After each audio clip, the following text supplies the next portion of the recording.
Okay, so we have talked many times about this effort to achieve global digital slavery. But guess who's leading the charge? Would you believe it? Ukraine. All right, so let's talk about it.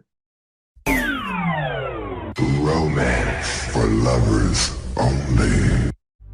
Okay, so we all know that Ukraine is infamous for being the most corrupt country in Europe, even to this day. But who would have thought, who would have guessed that they have the most sophisticated digital ID program in existence? So how did this happen? Let's start by looking at a quick short from our friends at Redacted. One of the big stories that hasn't gone reported at all is the digital transformation of Ukraine. Many people don't know that the Zelensky government has created a laboratory, turned Ukraine into what they call a digital transformation. What is this all about? Dan Cohen just filed this investigation. Director Samantha Power appeared at the World Economic Forum in Davos, Switzerland to promote a digital identification smartphone app called Dia. And one of the most incredible things that Ukraine has developed over the last few years is an app called Dia that now delivers 120 services to the people of Ukraine. The Dia app is a central plank in this process. It digitizes and centralizes documents, records, and government and business transactions all into a digital identity. This offers an unprecedented system of surveillance and control. The Dia project is funded primarily by US aid as part of its larger project to implement digital ID systems throughout the world. Okay, so let's now look at an official 1-minute presentation about Dia. 2 years ago, we created a digital passport in a smartphone, a document one should not leave at home. Ukraine is the first country in the world to equate a digital passport with a physical one. Having a digital passport in Dia, Ukrainians can open bank accounts, receive money transfers, pick up postal packages, board trains and planes within Ukraine, etc. Using Digital Passport in Dia is secure and reliable. You can check its validity with the help of a QR code in the application. This feature is available for any Dia user. We got rid of endless paper trail, certified by handwritten signatures. In 2 simple clicks, Ukrainians are able to use certified copies of their important documents in institutions and even when checking into a hotel. The documents are stored in PDF format and have a date and notice from organization that had received it. Dia. Simple, invisible, humane. Now, Ukraine didn't do this all by themselves. They had a lot of help from America and the WEF. And if you think I'm kidding, watch this. With nearly 6 million Ukrainians displaced inside Ukraine, one public service app has become a crucial lifeline. It's called Dia, that's Ukrainian for action. And thanks to a $25 million U.S. investment, nearly half of Ukraine's population is actively now using the app to track Russian troops, report damage from Russian strikes, and secure loans to fix it. The app also houses passports and allows Ukrainians to access social aid and more than 100 other crucial services. Helping lead the effort is U.S. aid administrator and former UN Ambassador Samantha Power and Ukraine's Minister of Digital Transformation, Mikhailo Fedorov.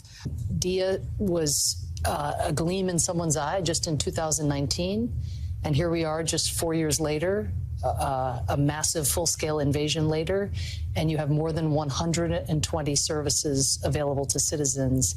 And they've adapted in wartime so skillfully. So now internally displaced people who would have had to wait in line and maybe outside, lining up for blocks to get access to payments, they just do it with one click on the phone.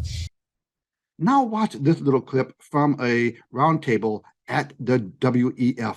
Maybe a week or 2 weeks after the invasion, and Mihail had a list of things that we could help with for Ukraine in general, but also Dia. I think realized that it was a tipping point, that this vision now had a purpose far beyond anything that they ever could have imagined.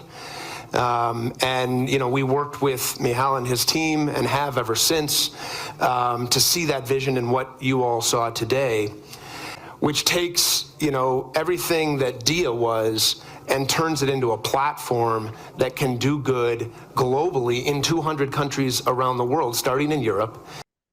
And not only is Ukraine, leading the charge on this digital ID, but Estonia. is also on the cutting edge. Let's look at Estonia. Briefly. So, first of all, what we're talking about is a convenient application, a government app for a smartphone. And initially, we're talking about bringing together identity, services, existing third-party applications and government applications. So, for instance, we're building a government virtual assistant that talks to you in Estonian, which is a tricky thing to do because there are 1.3 million Estonian speakers in the world. We're bringing our online elections into the mobile world finally. Okay, so notice that they are packaging all of this into a beautiful little present known as convenience. It's also convenient. Forget the fact that they're going to have access to every little bit of your personal data. And notice how they're using little obscure countries like Ukraine, like Estonia, to develop these things, work out all the bugs, get it all figured out before they introduce it to the big countries. And when they do introduce it to the big countries, they know it's not going to be popular. So countries around the world are trying to sneak it in. No, it's a pleasure to talk to you. We want to concentrate on this digital ID consultation that the government they've rolled out, but they don't seem to have told very many people. No, it's been sort of rather snuck through the back door whilst we've been rather distracted with everything else, with the coronation, with the 15-minute cities. While we've been looking at other things, this has suddenly turned up, and I didn't know about it until the consultation was actually put out on New Year's Day, where nobody would be looking, really. No. So let's be clear on this. This is a global effort. They want everybody in the world under this digital umbrella so they can control you. So in the comment section below, let me know what you think about this.